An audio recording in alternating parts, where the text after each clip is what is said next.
something here when he says it's time to partially decriminalise it. Absolutely. I'm really pleased to see Sadiq Khan making the right call here.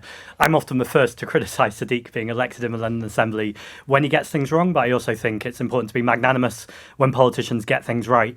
My colleague Zoe Garbett, a Green Assembly member on the Assembly, has pushed Sadiq on this ever since she's been elected, and he has now arrived in the right place. Quite simply, the war on drugs is failing, and the idea that both the Labour Party and Conservative Party nationally just want to keep pushing at something that isn't working, that is pushing young people in particular into the criminal justice system, is pushing them into the black market, I think doesn't make sense to most people. And as you phrased earlier on, the public are much further ahead than the two old parties on this. We'll come on to that, because I want to argue, I mean, undeniably that's true. We'll come on to why. Would you like to see it decriminalised completely, or just the proposal today that the possession of it in small quantities would be legal, but the sale of it would remain outlawed? So I think this is an important interim step, but actually Green Party policy is to legalise and regulate. Zoe went recently to Glasgow, where they now have drug consumption rooms. What this means in practice is at festivals, for instance, if you wanted to get your drug tested safely, you could know exactly what was in your drug. I think it's about facing the fact that young people in particular are going to take drugs at festivals. They're going to smoke cannabis. Would we rather they're smoking or taking drugs and we have no idea what's in those drugs, or would we rather they're done in a regulated, safe way? But you're assuming that more people, if it was legalised, wouldn't start using it. One study found that actually if you did decriminalise it, nearly 6 million people that currently don't use cannabis would start to do so if it was legal. That's not something we want, is it? Well, I think the problem is when people use drugs in problematic ways, and you could include alcohol and cigarettes in this, by the way. I think the most important thing is that we're led by healthcare professionals, and that's exactly what this independent London Drugs Commission is. It's about people with no political agenda here going, what is the best thing to make sure that people are kept safe? And also the amount of money this brings into our economy. That's often not an argument you expect to hear a Green say, talking about economic growth in its own terms.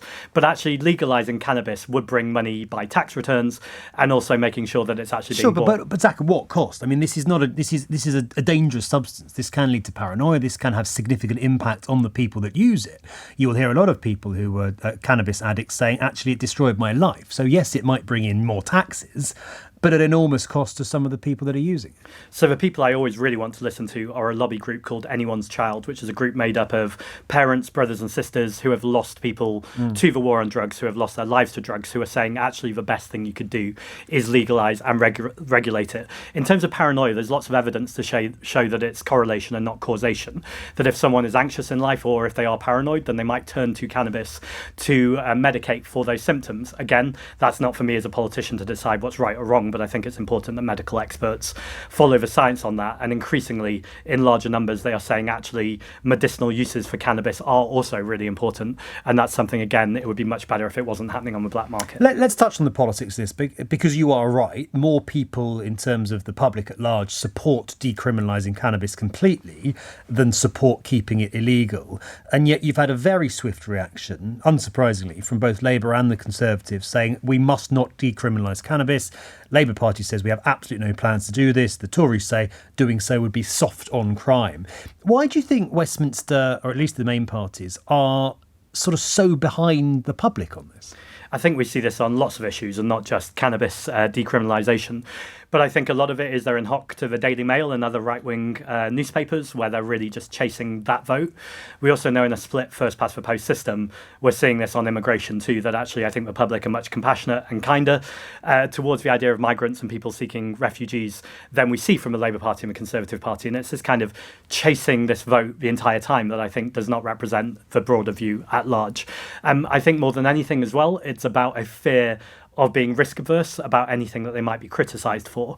I would encourage those national politicians to know that they wouldn't be criticised for this. The public are actually behind them. Well, they would by some quarters, as you say. 42% of people still think it would be the wrong decision. So and I think this is an exact example where I hope Sadiq Khan really finds the bravery here. Both he's commissioned the Drugs Commission, although it's 4 or 5 years late. Zoe Garbett has been at him about that. But also now that it is commissioned and the evidence is out, I hope it's not just today he talks about it. But I hope he holds can't do anything about it. He can't decriminalise cannabis cannabis unilaterally in London. He has no power. Well, that's a good argument for devolution, that actually ultimately mayors do need more powers. Come on, not on drugs legislation. You can't have people in Essex being unable to buy cannabis, but people in London being able to. That's mad. Well, I think the Mayor of London needs to represent Londoners, and we know that when Londoners' health is at risk.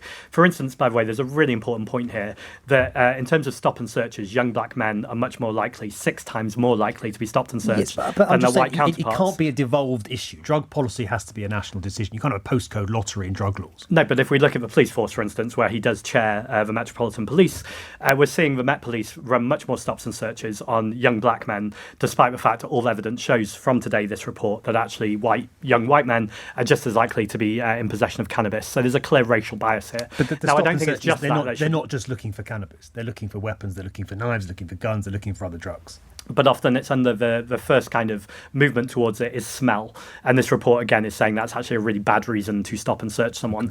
Ultimately, we want to look at much more preventative measures, a much more community-led approach to policing, rather than pushing people into the criminal justice system. Really interesting. Thank you for coming, Zach. Thanks so Zach much. Polanski, Deputy Leader of the Green Party, is running to be the leader of that party. If you've got thoughts on that, do get in touch.